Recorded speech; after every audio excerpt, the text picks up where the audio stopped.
Golden State Media Concepts bring you the Bible Study Podcast. Reflect and journey the Bible as together we study God's Word and be inspired. Bible study made fun and informative for all ages. It's the Golden State Media Concepts Bible Study Podcast.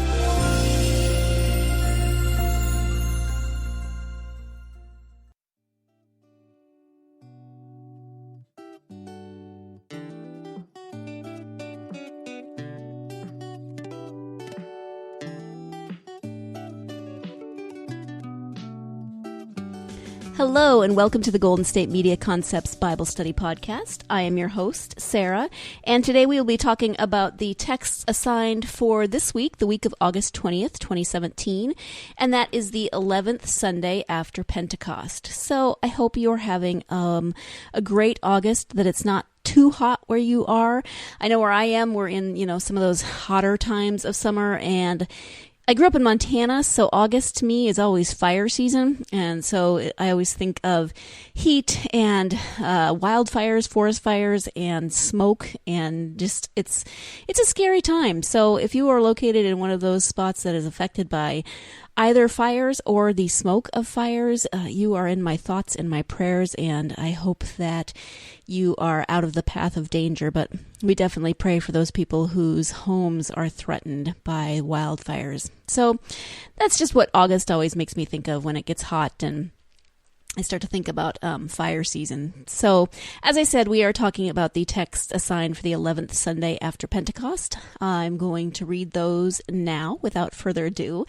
The Old Testament text comes to us this week from Isaiah chapter 56, verse 1, and then verses 6 through 8. And those verses are as follows. Thus says the Lord, maintain justice and do what is right. For soon my salvation will come, and my deliverance will be revealed. And the foreigners who join themselves to the Lord, to minister to him, to love the name of the Lord, and to be his servants, all who keep the Sabbath and do not profane it, and hold fast my covenant.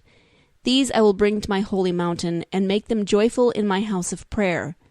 Their burnt offerings and their sacrifices will be accepted on my altar, for my house shall be called a house of prayer for all peoples. Thus says the Lord, who gathers the outcasts of Israel, I will gather others to them besides those already gathered. So that was our first Old Testament text assigned for this week. That came from the 56th chapter of Isaiah, verse 1 and verses 6 through 8. As we have been doing, we have an alternate first reading as well. That comes to us this week from the book of Genesis, chapter 45, verses 1 through 15. Then Joseph could no longer control himself before all those who stood by him, and he cried out, Send everyone away from me. So no one stayed with him when Joseph made himself known to his brothers. And he wept so loudly that the Egyptians heard it, and the household of Pharaoh heard it. Joseph said to his brothers, I am Joseph. Is my father still alive? But his brothers could not answer him, so dismayed were they at his presence. Then Joseph said to his brothers, Come closer to me. And they came closer. He said, I am your brother, Joseph, whom you sold into Egypt. And now do not be distressed or angry with yourselves because you sold me here. For God sent me before you to preserve life. For the famine has been in the land these 2 years, and there are 5 more years in which there will be neither plowing nor harvest. God sent me here before you to preserve for you a remnant on earth, and to keep alive for you many survivors. So it was not you who sent me here, but God. God has made me a father to Pharaoh, and lord of all his house, and ruler over all the land of Egypt. Hurry and go up to my father, and say to him, Thus says your son Joseph, God has made me lord of all Egypt. Come down to me, do not delay. You shall settle in the land of Goshen, and you shall be near me, you and your children and your children's children, as well as your flocks, your herds, and all that you have. I'll provide for you there, since there are 5 more years of famine to come, so that you and your household and all that you have will not come to poverty. And now your eyes and the eyes of my brother Benjamin see that it is my own mouth that speaks to you. You must tell my father how greatly I am honored in Egypt, and all that you have seen. Hurry and bring my father down here." Then he fell upon his brother Benjamin's neck and wept, while Benjamin wept upon his neck. And he kissed all his brothers and wept upon them. And after that, his brothers talked with him. And we have been working our way through some of these Genesis stories during the season of Pentecost. And this is the culmination of that story of Joseph and his coat of many colors. And I was just reading Anne Lamott this week, and she was talking about how she tries to talk to her Sunday school children about mercy and justice and those sorts of things, but they prefer stories like the Joseph story because there's lots of blood and plotting and those sorts of things. It is a story that has a certain appeal. There's lots of action, there's lots of intrigue, there's lots of adventure, but it's amazing that Joseph shows such kindness and forgiveness to his brothers. When they first show up, he's not really inclined toward kindness and forgiveness because, they did sell him, they did some horrible things to him. But then he realizes that their actions actually brought him to where he is, that God was able to work with Joseph in the place that he was, and he was able to make a difference. And so he was also able then to forgive his brothers. And it's a really amazing story when you look at it, that God really does use us wherever we are, regardless of what brought us there, regardless of, bad choices, whether by ourselves or by others. God works with us wherever we are and can make a difference. We can make a difference because of the gifts that we have been given and the love that God has given us when we share that with others. So it's a pretty amazing story, and it has a good ending. Things work out. So I've always been a fan of the Joseph story, not for so much for the blood and the drama, but but it's just a really it's kind of a beautiful story of family and, the dysfunctions of family, but that even dysfunctional families can come together in the end, and that even the despised brother or the brother that gets sold into slavery can make the difference. And it's a very interesting story. If you've never read the whole thing, you should just go to the book of Genesis and read through the whole thing. It's pretty amazing. So the psalm for this week, I'll move right along. The psalm for this week comes to us from Psalm 67, and it is verses 1 through 7. May God be gracious to us and bless us and make his face to shine upon us, that your way may be known upon the earth, your saving power among all nations. Let the people praise you, O God. Let all the peoples praise you. Let the nations be glad and sing for joy, for you judge the peoples with equity and guide the nations upon the earth. Let the peoples praise you, O God. Let all the peoples praise you. The earth has yielded its increase, God. Our God has blessed us. May God continue to bless us. Let all the ends of the earth revere him. And this probably sounds pretty familiar to you. May God be gracious to us and bless us and make his face shine upon us. If you come from a tradition that uses that as a blessing, it's going to sound pretty familiar to you. But the whole thing, really, all 7 verses kind of are that benediction that, we are going forth. May God be gracious to us. May God bless us. May we have God's face to shine upon us and be with us wherever we go, that our way may be known upon the earth, that God's saving power may be known among all the nations.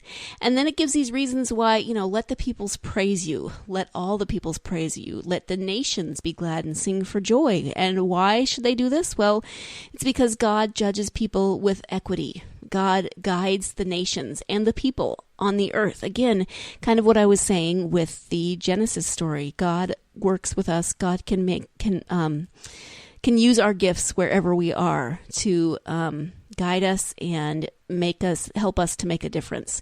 And so then the psalm continues, let the peoples praise you, O God. Let all peoples praise you. And why? Well, because the earth has yielded its increase, God. And our God has blessed us. And then it ends with this plea, may God continue to bless us. And then because of this, if God continues to bless us, then hopefully all of the ends of the earth will revere God.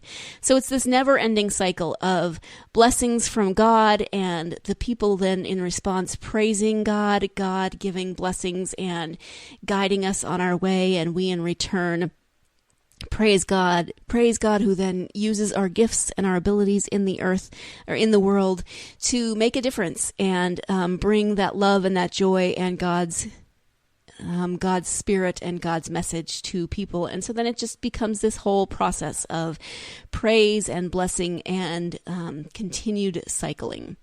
So we are going to take our first break of the podcast, and when we come back, we'll be moving on to the New Testament text assigned for this week, August 20th, the 11th Sunday after Pentecost. So stay tuned, and I will be right back. Always on the go, but the day just won't be one without your Hollywood fix. Let Golden State Media Concepts Entertainment Podcast take care of that. Jordan and Keith is Entertainment Tonight meets Access Hollywood. I'm Jordan. The guy laughing, that's Keith. Yeah, I'm Keith. An all-inclusive look of pop culture.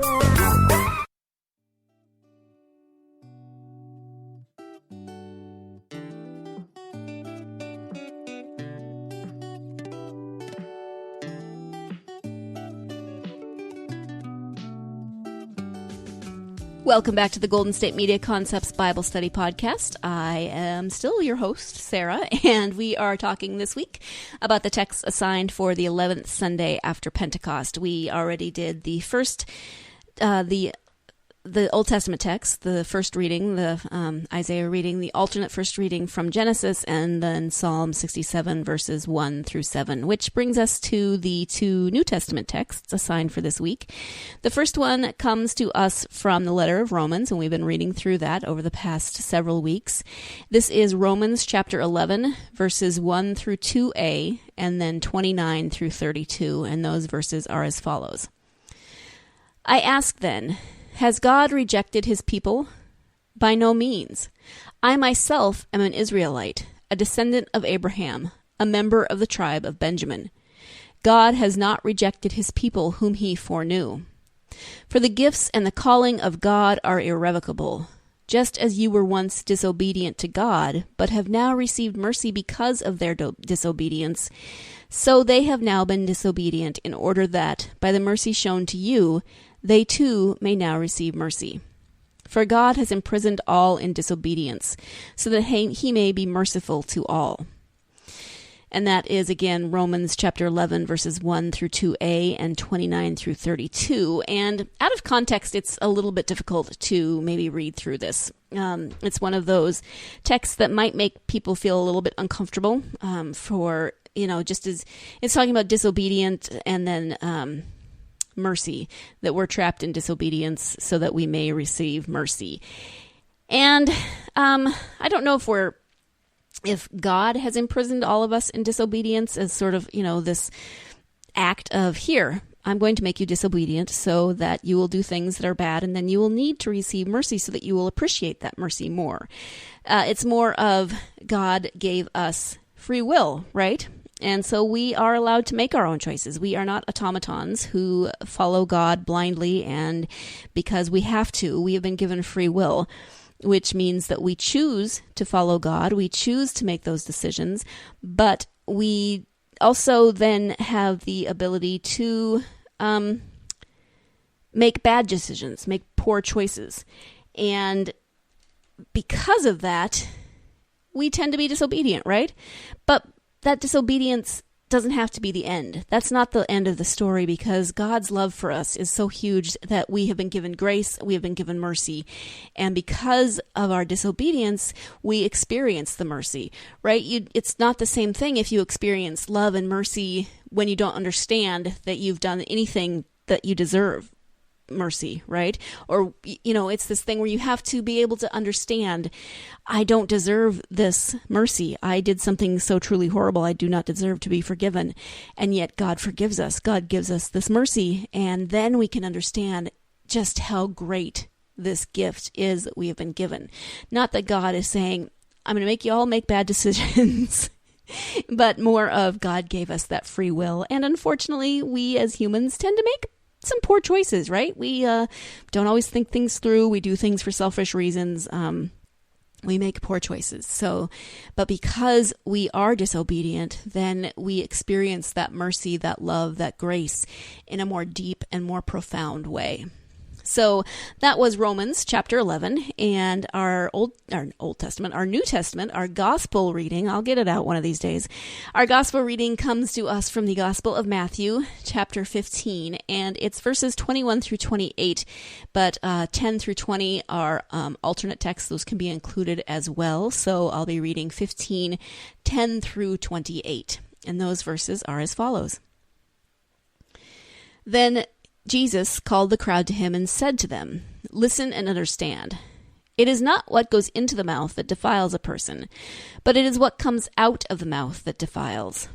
Then the disciples approached and said to him, "Do you know that the Pharisees took offense when they heard what you said?" And he answered, "Every plant that my heavenly Father has not planted will be uprooted. Let them alone. They are blind guides of the blind. And if one blind person guides another, both will fall into a pit." But Peter said to him, "Explain this parable to us." And then he said, "Are you also still without understanding? Do you not see that whatever goes into the mouth enters the stomach and goes out into the sewer? But what comes out of the mouth proceeds from the heart, and this is what defiles. For out of the heart come evil intentions, murder, adultery, fornication, theft, false witness, slander. These are what defile a person. But to eat with unwashed hands does not defile." Jesus left that place and went away to the district of Tyre and Sidon. Just then a Canaanite woman from that region came out and started shouting, "Have mercy on me, Lord, Son of David. My daughter is tormented by a demon." But he did not answer her at all. And his disciples came and urged him, saying, "Send her away, for she keeps shouting after us." He answered, "I was sent only to the lost sheep of the house of Israel." But she came and knelt before him, saying, "Lord, help me." He answered, "It is not fair to take the children's food and throw it to the dogs." She said, "Yes, Lord, yet even the dogs eat the crumbs that fall from their master's table." Then Jesus answered her, "Woman, great is your faith. Let it be done for you as your wish." And her daughter was healed instantly. So again, that is from the Gospel of Matthew, chapter 15, verses 10 through 28. And it is kind of two different sections. You can see why that 10 through 20 was an alternate or an optional inclusion. But I love that those first verses, because Jesus is saying, they had a lot of purity rules. They had a lot of rules about what you could and could not eat. And Jesus is saying, that's fine if you are, Jesus isn't saying he's going to do away with the purity rules, but he's saying you need to pay attention to what is important here. What you eat isn't what defiles you. And he has this whole thing about, you eat it and then it goes in your stomach and then it goes out into the sewer, which is a very polite way of saying, you know what he's saying. Then it goes through your digestive tract and then it comes out and you don't have to worry about it anymore. He says, so what goes into your mouth isn't what defiles you, it's what comes out of your mouth. And he's so right, because what comes out of our mouths are words. And our words and our actions are what defile us. Our words and our actions can either show that we are giving the love of Jesus and the love that God has given us to our neighbors, or it can show that we are just saying things that are hurtful, that are neglectful, that are evil in some ways. That's the thing. Those are the things that defile us. Those are the things that show our true character, what comes out of our mouths, not what we put into our mouths, not what we eat that may be seen by another person as clean or unclean. And he's very true. But then in the very next section, Jesus meets this woman who is a Canaanite and who's asking for healing for her daughter, who has, she says, a demon, and that can be almost anything. People who had seizures were said to have a demon, but she's sick. She's got something that clearly can't be healed or cured any other way, and so she's doing what so many people in the Gospels do, and she is asking Jesus for help, and he says, "I wasn't sent here for you. I was sent here for the lost sheep of Israel," which is not like Jesus at all, right? Because Jesus tells stories and does and has actions that show all the time that he is engaging in people that aren't appropriate according to other people. And so he says, "I'm not here for you," but she keeps on. She keeps at it. She is the picture of persistence. And he says, is it fair that we take the food for the children and we just give it to our dogs? And the woman says, well, but even those dogs get to eat the crumbs that fall from the table. And, if they're anything like my dogs, they eat more than the crumbs because they just, they beg a lot. But, which is true. You drop something, the dog picks it up. And she's saying, maybe I'm not a child of Israel. Maybe I'm not the group that you say you've been sent to, but something, give me something. And Jesus then at that point says, your faith has made you well. And her daughter was healed instantly. So we are going to take our second break of the podcast, but when we come back, we'll be talking a little bit more about this text from the Gospel of Matthew. So stay tuned, and I will be right back. Tired of searching the vast jungle of podcasts? Now listen close and hear this out. There's a podcast network that covers just about everything that you've been searching. Hey! The Golden State Media Concepts Podcast Network is here. Nothing less than a podcast bliss with endless hours of podcast coverage. From news, sports, music, fashion, cooking, entertainment, fantasy, football, and so much more. So stop lurking around and go straight out to the Golden State Media Concepts Podcast Network. Guaranteed to fill that podcast itch.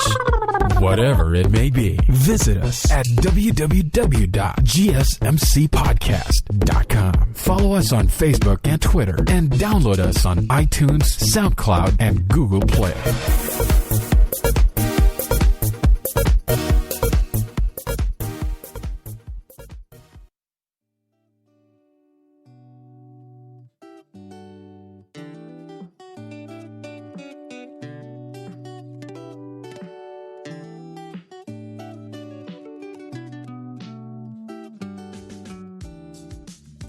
Welcome back to the Golden State Media Concepts Bible Study Podcast. We are talking about the texts assigned for the 11th Sunday after Pentecost, the week of August 20th, 2017. And we just read the story of the Canaanite woman who asks Jesus for help. And the Canaanite woman in this story really is the embodiment of persistence. As I said before the break, she definitely is the picture of persistence. And if you put this into context, if you remember 2 weeks ago, the gospel text was the feeding of the 5,000. Remember, that was 5,000 men plus women and children. So it was this really incredible story. The disciples wanted to send the crowds away, but Jesus had a different idea. So if you remember, he had the disciples pull out all of the food that they had, which turned out to be 5 loaves and 2 fish. And then Jesus proceeds to feed the entire crowd.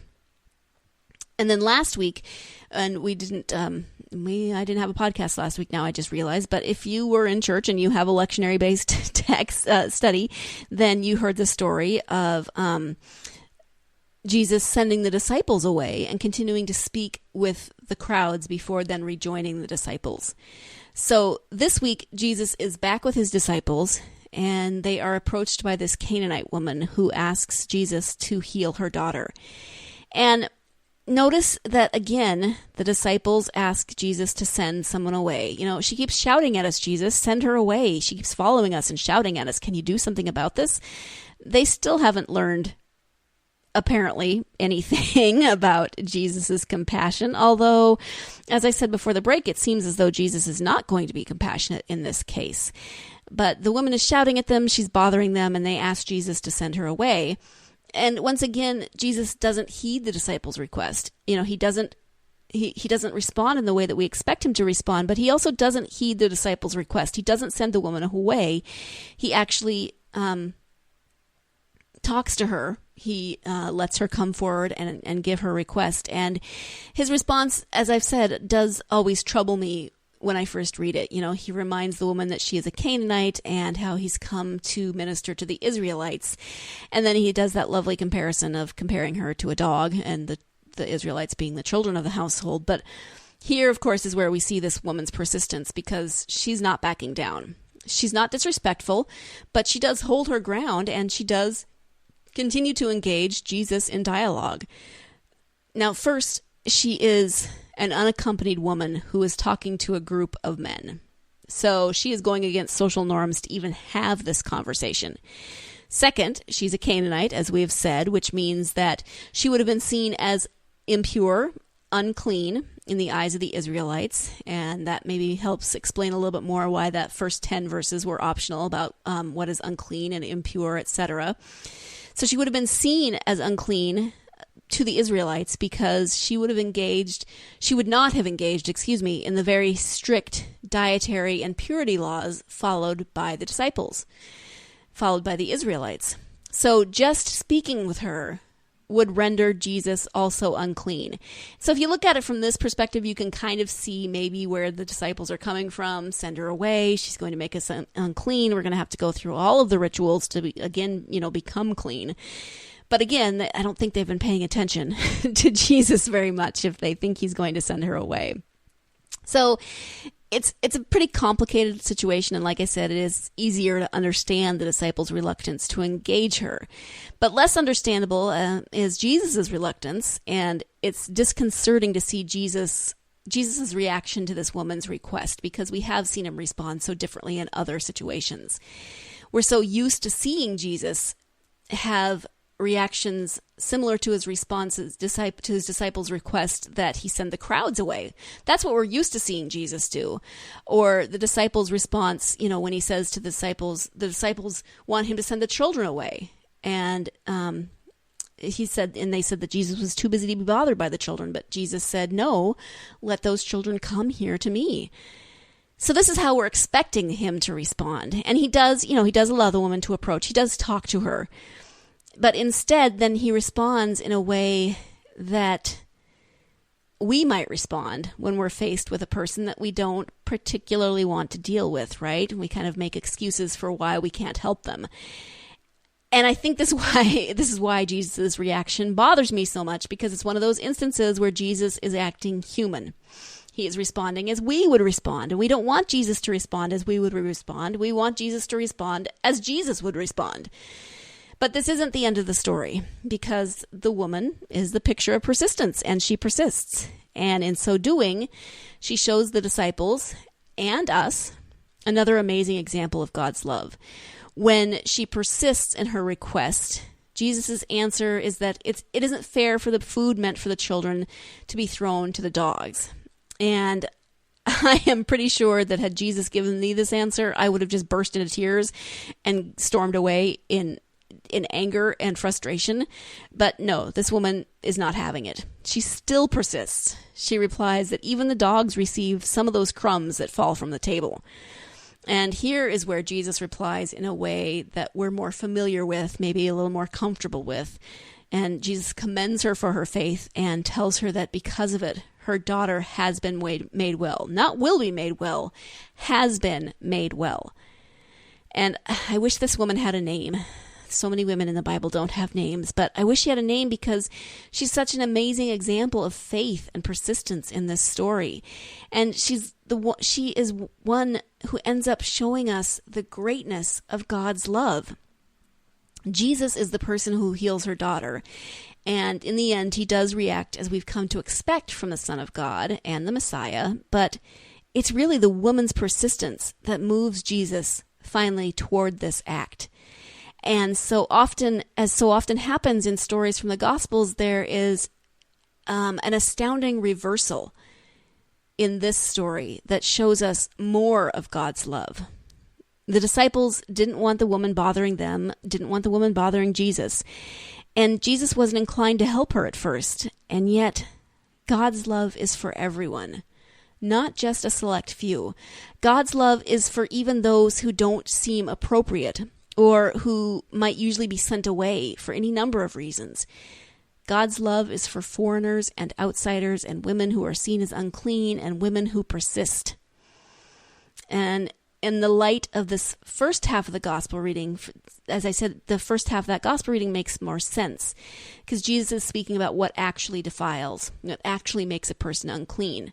What he reminds his hearers of is that what we put into our bodies doesn't necessarily make us unclean. Despite what the purity laws said, and despite what he was familiar with, he's saying that's not the case. Rather, it's what comes out of us that defiles. what we say, what we do, how we act, how we treat others, these are what truly show our intentions and our hearts. So the interesting thing is that immediately after saying this, Jesus is confronted with a woman who would have upheld none of those purity laws. And when she pleads for God's mercy, that mercy is granted to her. Not because she did anything perfectly, not because she followed any of the rules. In fact, she did just the opposite. She's shown mercy because she has a great well of faith that tells her that Jesus is the one who can help her. Jesus is the one who can show her the true depths of God's love. And this gospel text actually ties in nicely with the text of Isaiah that we read earlier, where Isaiah's vision of salvation results in an international gathering of prayer. The mention of the word foreigners in that text indicates that this gathering would include a multitude and a variety of people, not just the Israelites. It will be international, and it will include people from all over the world. And this would have been a radical vision for a people who saw themselves in a very specific way as God's only chosen people.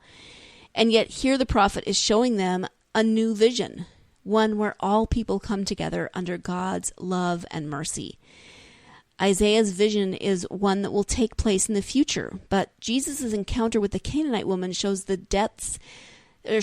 disciples a tangible and concrete way in which God's love and mercy will come and can come to non-Israelites. So, what do we hear? What of us then who are hearing this story today? The surprising reversal of the gospel story is meant to get us to sit up and pay attention. And I think that we would do well to remember that the very people who make us want to send them away are often also the very people for whom God's mercy is greatest. And at the same time, we are also in need of God's love and God's mercy as well. We can also remember that at those times in our lives when things seem darkest or bleakest, our wisest course is to follow the example of the Canaanite woman and to seek out the mercy of the one who came to show us God's love in new and amazing way. The Canaanite woman, of course, was an outsider, and yet she experiences God's love and mercy in this story in a deep and profound way. And if you think about communion, if you are part of a faith that gathers for communion, whether it's weekly or bi-weekly or monthly, whatever it is, when you receive that bread and that wine, always take a moment to remember the grace, love, and mercy that they represent for you. Take a moment to think about all of those throughout the world who are united with us in that grace and that love and that mercy. They might not always look like you. They probably don't think like you, and yet they are united with you in that moment, in that receiving, the giving and the receiving of the bread and the wine. The bread and the wine are those tangible examples of God's love for us, and the act of receiving them unites us with everyone who receives them, whether we consider them to be outsiders, whether they consider us to be outsiders. God's love and God's mercy are always present and always surprising. And so with that, I hope that you will go into your week full of the joy and knowledge that you are in a relationship with a God who always surprises us with the depth of the love that we have been given. That's my hope for you this week. And that is all the time that we have for this week. As always, you can follow us on social media. You can download us on all kinds of places, especially iTunes, but follow us on social media, Facebook, Twitter, Tumblr, Instagram, because I would love to hear from you. And, tell me your thoughts, tell me your prayer requests, whatever it is that you need to tell me.